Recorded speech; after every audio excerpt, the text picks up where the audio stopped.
어떠한 수입관세 또는 수입 절차를 수행할 의무가 없습니다. 자, 여기까지가 설명문에서 규정하는 부분이고, 잠시 끊었다가 A1부터 A10, B1부터 B10 개별 규칙에 대해 알아보도록 하겠습니다. 계속해서 CIF 개별 의무에 대해 알아보도록 하겠습니다. 인코텀즈의 모든 규칙은 그 규칙을 요약해서 정리해주는 설명문 부분이 있고, 해당 규칙의 매도인과 매수인의 의무 10개를 나열하는 개별 의무가 있습니다. A 부분이 매도인의 의무이며 B 부분이 매수인의 의무입니다. 그래서 A1, B1, A2, B2 쭉 해서 A10, B10까지 거울처럼 대칭되는 매도인과 매수인의 의무 10개씩을 규정하고 있고, 뭐 실무하는 사람이라고 하면 A1부터 A10, B1부터 B10 이 순서를 구분할 이유는 전혀 없습니다. 하지만 수험생이라고 하면은 인코텀즈 2010에서 2020으로 개정이 되면서 A1부터 A10, B1부터 B10 순서 자체가 싹 바뀌었기 때문에 이 순서 자체를 외우는 것도 수험생한테는 굉장히 중요합니다. 자, 그러면 개별 의무에 대해 하나씩 알아보도록 하겠습니다. A가 매도인의 의무, B가 매수인의 의무죠. 자, 그러면 A1은 매도인의 일반 의무, B1은 매수인의 일반 의무가 됩니다. 볼까요? 매도인은 매매 계약에서 일치하는 물품과 상업송장, 그리고 그 밖의 계약에서 요구하는 일치성과 관련된 증빙을 제공해야 된다. 매도인이 제공하여야 하는 서류는 합의가 있는 경우는 합의에 따라, 합의가 없는 경우에는 관행에 따라 종이서류 또는 전자방식으로 제공될 수가 있고, 당연히 송장, 그리고 그 밖의 계약에서 요구하는 일치성과 관련된 증빙이라고 하면은 운송서류, 그리고 운송서류는 대부분 BL이 될 것이고요. 해상 운송이라고 하면은 포장 명세서, 패킹 리스트라고 말하죠. 패킹 리스트 등이 있을 겁니다.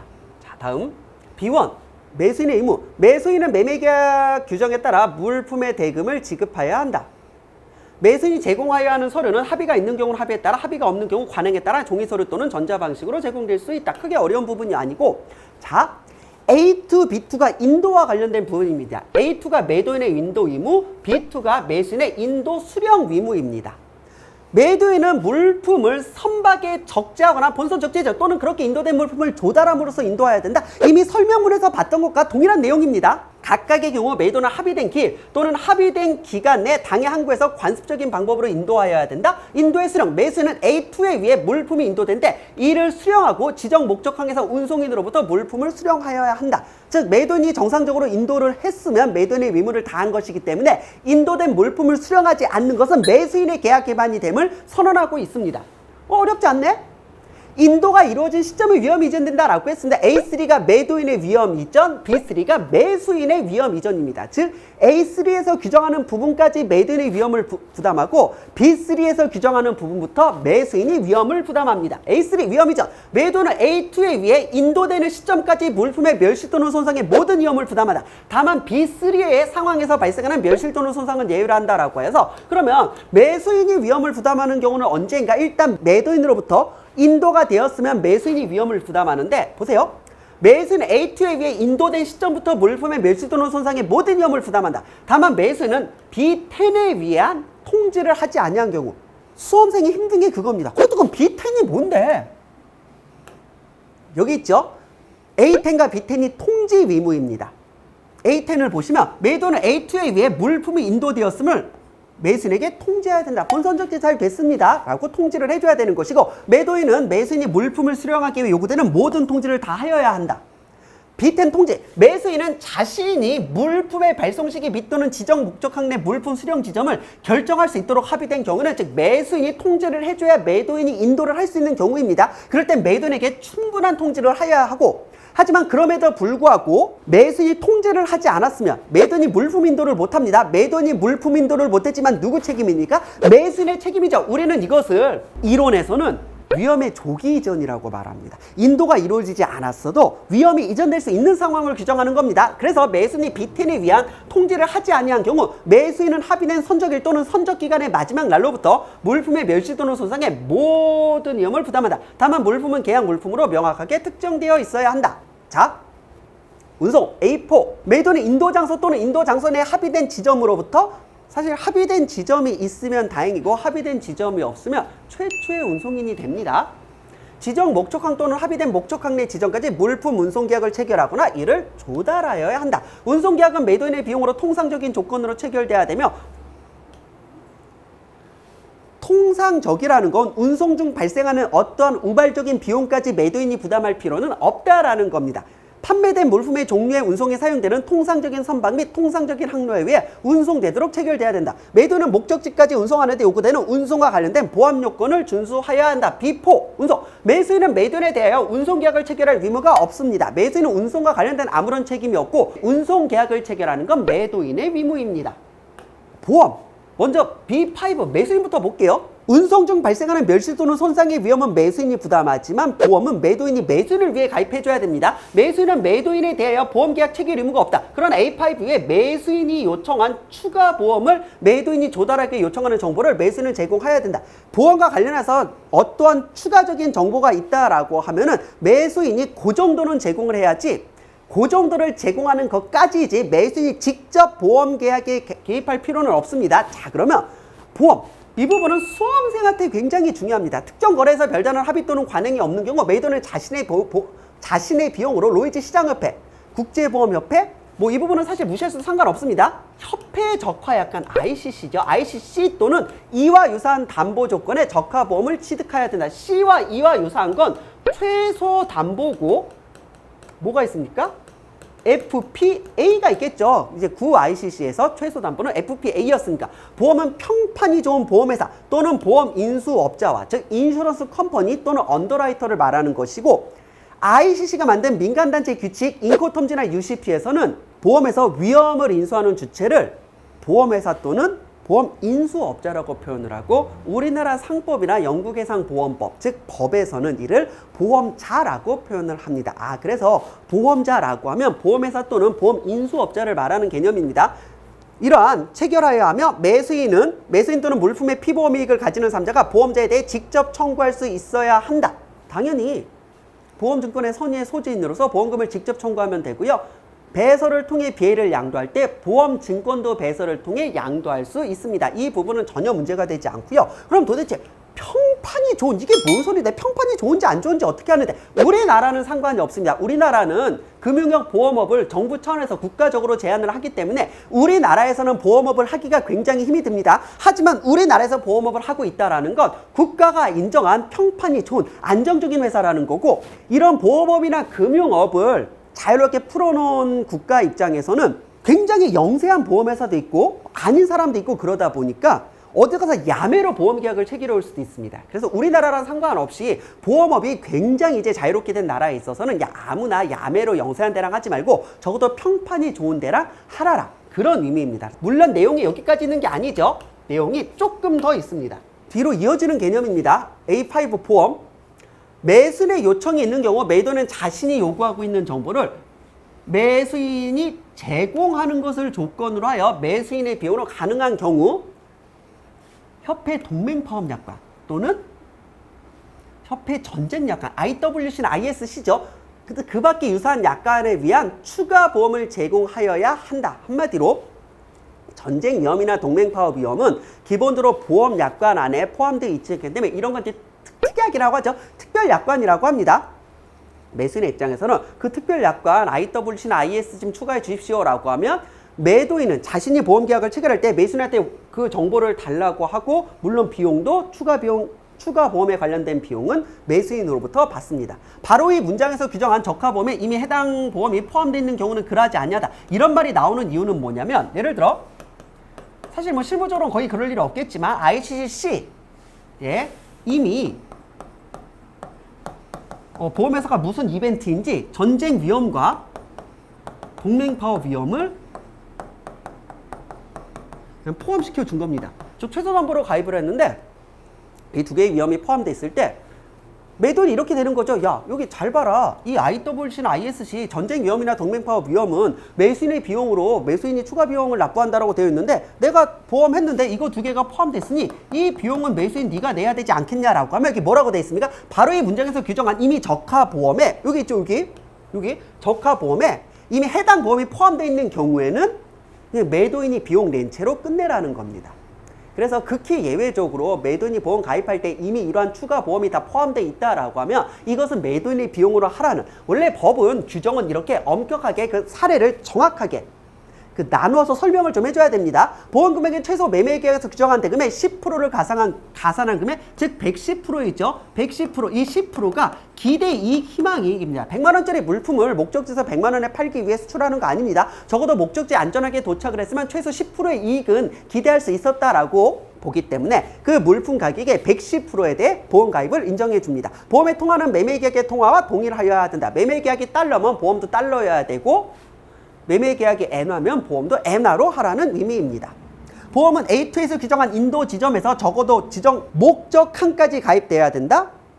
적어도 지정 목적항이라고 했으니까 목적항을 넘어서 매수인 공장까지 더 멀리 가는 거 상관없습니다. 더 큰 보험, 더 많은 보험에 가입해 주는 건 상관이 없고요. 항상 최소 부분만 규정하고 있습니다. 매도인은 보험증권, 증명서 또는 그 밖의 보험가입 증빙을 매수인에게 제공하여야 한다. 또한 매도인은 매수인에게 매수인의 요청이 있는 경우 매수인의 위험과 비용으로 매수인이 추가 보험에 가입해야 하는데 필요한 정보를 제공해야 된다. 이렇게 IWC나 ISC와 같은 추가 약관 말고도 추가적인 위험에 대해, 사실 우리는 이런 걸 보험에서 특약이라고 하잖아요. 보험에 가입할 때 요거는 특약으로 하나만 더 넣어주시고 1,000원, 2,000원 낼 때마다 특약이 하나씩 추가되는 개념이 있습니다. 그렇게 무언가 ICC로 했지만 이 부분은 좀 추가로 해주세요 라는 부분이 있다라고 하면은 매수인이 매도인에게 정보를 주고 매수인의 비용으로 이제 보험에 가입할 수 있도록 하면 됩니다. 자, A6, B6 인도 운송 서류입니다. C 규칙은 선적지 인도이면서 매도인이 운송계약을 체결하고 운송비용을 냅니다. 이게 뭔 소리냐면 매도인은 보낼 때만 멀쩡하면 되는데 그 운송계약을 체결하는 것이 매도인이라는 겁니다. 자, 그래서 매수인의 입장에서는 운송인한테 때 화물을 청구할 권리가 필요합니다. 화물이 목적지에 도착했을 때 물품 주세요 라고 하면은 E나 F 규칙은 애초에 매수인이 운송계약을 체결했기 때문에 운송인에 대해 매수인이 화물을 청구할 수 있고, D 규칙은 애초에 목적지까지 매도인이 책임을 져야 되는 것이기 때문에 목적지에 도착했을 때 매수인이 화물을 청구할 수 있습니다. 하지만 C 규칙은 매도는 보낼 때만 멀쩡하면 되는데 물건이 도착했을 때 매수인이 운송인한테 화물 주세요 라고 하면 운송인이 뭐라고 합니까? 나랑 운송계약 체결한 건 매도인인데 너 누구니? 네가 뭔데 나한테 물건 달라고 하니? 이런 식으로 나올 수가 있기 때문에 화물에 대한 권리를 넘겨줘야 됩니다. 자, 그래서 C 규칙은 옛날 표현입니다. 그 상징 인도라고 하여서 매도는 보낼 때만 멀쩡하면 되고 매도인이 운송계약을 체결했지만 화물에 대한 권리를 매수인한테 넘겨주기 위해서는 BL과 CAB 같은 운송 서류가 반드시 요구됩니다. 자, 시험에 잘 나오죠. 매도인은 자신의 비용으로 합의된 목적항까지 통상의 운송서류를 매수인에게 제공해야 된다. 통상의 운송서류라고 하면 해상 운송서류는 BL 아니면 C-웨이빌 둘 중 하나일 것입니다. 운송서류는 물품을 포함하고 정해진 선적기간 내에 발행된 것이어야 된다. 운송서류는 매수인이 지정된 목적 항구에서 운송인에게 물품을 청구할 수 있어야 되고, BL은 선의의 소지인으로서 이제 매수인이 BL 원본을 가지고 있으면 물품을 청구할 수 있을 것이고, C-웨이빌은 매수인을 기명식으로 발행했으면 매수인이 목적항에서 물품을 청구할 수 있을 것입니다. 또한 별다른 합의가 없는 한 후속되는 매수인에게 운송서류의 양도 또는 통지를 통해 운송 중 전매를 할 수 있어야 한다. 운송서류가 유통가는 형태의 복수의 원본이 발행되는 경우 반드시 원본 전통이 매수인에게 제공돼야 됩니다. B6. 매수인은 A6에 의해 제공된 운송서류가 계약에 일치하는 경우 이를 인수하여야 합니다. 자, 그래서 CIF 규칙과 같은 경우에는요, 즉 C 규칙이 다 그렇습니다. 매도인이 인도하는 물품은 계약에도 일치해야 되고 물품이 목적지에 멀쩡히 도착했을지라도 운송서류와 보험서류가 제대로 도착하지 않으면 계약 위반이 됩니다. 그래서 C 규칙은 물품도 멀쩡히 도착해야 되고 아무리 물품이 멀쩡히 도착했을지라도 운송서류 제대로 넘겨주지 않으면 그것 자체로 계약 위반이 되고요. CIP나 CIF 같은 경우에는 물품이 아무리 멀쩡히 목적지에 도착했어도 보험계약 체결하지 않았으면 그것 자체로 계약 위반이 됩니다. 이런 부분 참고해 주세요. 자, 그럼 A7, B7 수출입 통관 의무 보겠습니다. 매도인은 수출 통관하고 관련 비용을 내며 매수인은 소입 통관하고 관련 비용을 냅니다. 정리하겠습니다. A. 수출 통관. 해당되는 경우 매도는 다음과 같이 수출국에서 요구하는 모든 수출 통관 절차를 수행하고 비용을 부담해야 된다. 수출화가 수출을 위한 보안 통관, 선적 점검사, 그 밖에 공적 인감. 자, 다음 수입 통관. 매수인은 수입 통관뿐만이 아니라 매도인이 수출 통관하는데, 물론 수출 통관은 매도인의 의무이지만 수출 통관을 위한 협조 의무는 있습니다. 해당되는 경우 매수인은 매도인의 요청이 있는 경우 매도인의 위험과 비용으로 매도인의 위험과 비용으로 보안 요건 및 선적적 검사를 포함하여 수출국에서 필요한 모든 수출 통관 절차에 관련된 서류 및 또는 정보를 취득할 수 있도록 매도인에게 협조해야 된다. 자, 협조 의무, 협력 의무가 있고, 자, 그러면 자, 보세요. 수입과 관련하여서 수입 통관 해당되는 경우 매수인은 다음과 같이 통과국 및 수입국에서 요구하는 모든 절차를 수행하고 비용을 부담해야 된다. 수입 허가 및 통과를 위하여 요구되는 모든 허가, 수입과 통과를 위한 보안 통관, 선적점 검사 및 그 밖의 공적인가. 자, 그래서 수입 통과는 매수인의 의무고, 그럼 매도는 수입 통관 협력 의무가 있습니다. 해당되는 경우 매도인은 매수인의 요청이 있는 경우 매수인의 위험과 비용으로 보안 요건 및 선적점 검사를 포함하여 수입국 또는 통과국에서 필요한 모든 통과, 수입 통관 절차에 관련된 서류 및 또는 정보를 취득할 수 있도록 매수인에게 협조해야 된다. 자, 그래서 수험생할 땐 굉장히 중요합니다. 아니, 원칙대로 매도인이 수출 통관하고 매수인이 수입 통관하면 되는 거 아니야? 여기 하나씩 더 있죠. 매도인은 수출 통관뿐만이 아니라 수입 통관 협력 의무가 있고, 매수인은 수입 통관 의무뿐만이 아니라 수출 통관 협력 의무가 있습니다. 이런 부분은 수험생한테 굉장히 중요합니다. 자, 다음 거의 끝나가죠. A8, B8, 즉 A8, B8입니다. 점검 포장 확인. 매도인의 A2에 따른 인도를 위한 목적으로 필요한 점검 작업, 품질, 용적, 중량, 수량 점검에 드는 비용을 부담해야 되고, 매도인은 특정 거래에서 일반적으로 포장되지 아니한 상태로 판매되어 운송되는 형태의 물품을 제외하고 자신의 비용으로 물품을 포장해야 되고, 매도는 당사자 간 포장 또는 화인과 관련하여 특정 합의가 있는 경우를 제외하고 해당 운송에 적절한 포장 및 화인 표시를 하고, 매수인은 매도인에 대하여 의무가 없고, 매도인이 운송계약 체결하고 보내주는 것까지가 의무이기 때문에 점검 포장 화인도 기본적으로 매도인의 의무임을 선언하고 있습니다. 자, 다음 A9, B9이 중요합니다. 옆 페이지로 이어집니다. 먼저 매도는 다음의 비용을 부담해야 된다. B9에 위해 매수인이 부담하는 비용을 제외하고 A2 인도죠. A2에 위해 인도되는 시점까지 물품과 관련되는 모든 비용, 그 다음 본선 적재 비용, 보안 관련 비용을 포함하여 A4로부터 발생하는 운임 및 그 밖의 모든 비용. 그럼 A4가 뭐였을까요? 운송이죠. 운송. C. 운송계약상 매도인이 부담하기로 되어 있는 합의된 양육항에서 양화와 관련된 모든 비용. 양화는 원칙적으로 매수인이 부담해야 되지만 운송계약상 매도인이 부담한 비용에 양화 비용이 포함되어 있다라고 하면은 별다른 합의가 없느냐, 매도인은 매수인한테 그런 비용을 청구할 수 없다, 반환 청구할 수 없다. 즉 매도인이 양화 비용 부담하라고 했습니다. D. 운송계약상 매도인이 부담하기로 되어 있는 통과 비용. 자, 그래서 통과 비용을 매도인이 부담하기로, 항상 합의가 있으면 합의대로 따라가면 됩니다. E. A6 위에 물품이 인도되었다는 통상의 증빙을 매수인에게 제공하는 비용. B나 C, B를 어떤 식으로든 매수인에게 전달을 해줘야 됩니다.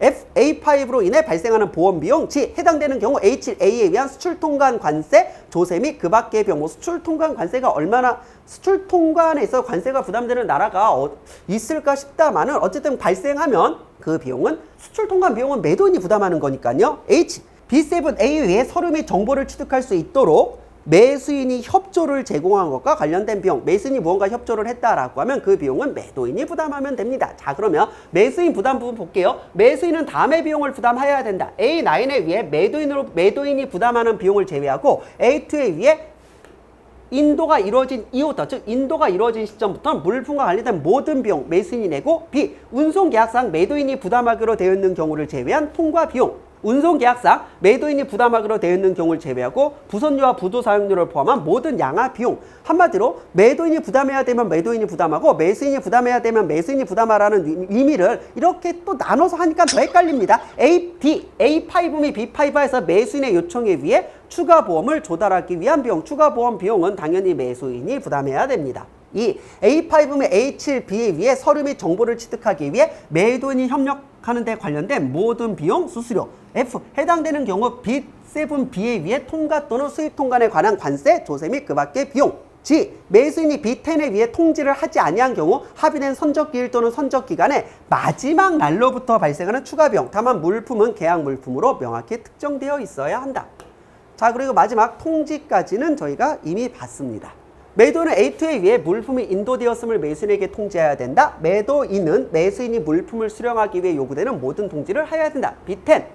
매수인은 자신이 물품의 발송 시기 및 또는 지정 목적항 내 물품 수령 지점을 결정할 수 있도록 합의된 경우에는 매도인에게 충분한 통지를 하여야 한다. 여기까지 하면은 이제 어느 정도 내용이 이제 정리되었을 것 같습니다. 사실 수험 생활 하다 보면 개별 규칙의 A1부터 A10, B1부터 B10을 보는 경우가 그렇게 많지는 않습니다. 그렇다고 제가 이걸 다 이제 읽어줘야 되기 때문에 실제 그 돈을 받고 하는 유료 강의에서 이런 부분을 다 하면은 읽어주는데 너무 시간이 들어가기 때문에 이런 부분들은 이제 뭐 직접 보거나 이제 유튜브를 통해 정리하시면 될 것 같습니다.